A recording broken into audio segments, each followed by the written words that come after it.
ఒకే వేదిక మీద ఇద్దరు అబ్బాయిలను పెళ్లి చేసుకుంది ఒక యువతి. వినడానికి ఇది ఆశ్చర్యంగా ఉన్నా ఇది నిజం. ఇది ప్రేమతో జరిగిన పెళ్లి కాదు, సాంప్రదాయంతో జరిగిన పెళ్లి. అసలు ఇద్దరు అబ్బాయిలను ఆ అమ్మాయి ఎందుకు పెళ్లి చేసుకోవాల్సి వచ్చింది? పెళ్లి వెనుక ఉన్న ఆ కథ ఏంటో ఇప్పుడు తెలుసుకుందాం.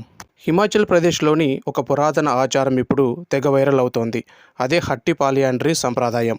ఈ సాంప్రదాయం ప్రకారం ఇక్కడ ఇద్దరు అన్నదమ్ములను ఒకే యువతి ఒకే వేదికపై ఒకేసారి వివాహం చేసుకోవాలి. అయితే ఆ తెగలోని సునీతా చౌహాన్ అనే యువతి అలాగే ఒకే వేదికపై ఒకేసారి ఇద్దరు అన్నదమ్ములైన ప్రదీప్ నేగి, కపిల్ నేగిలను పెళ్లి చేసుకొని అందరినీ ఆశ్చర్యపరిచింది.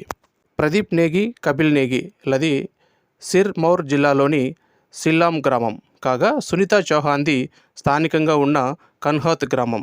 హిమాచల్ ప్రదేశ్లోని ఈ సాంప్రదాయాన్ని జోడిదారణ లేదా ద్రౌపది ప్రాత అని పిలుస్తుంటారు. ఈ సాంప్రదాయంలో అన్నదమ్ములు ఒకే భార్యను పెళ్లి చేసుకుంటారు. అలా ఆమెతో భాగస్వామ్యం పంచుకుంటారు. ఈ వివాహ వేడుకను 3 రోజుల పాటు ఘనంగా నిర్వహించారు.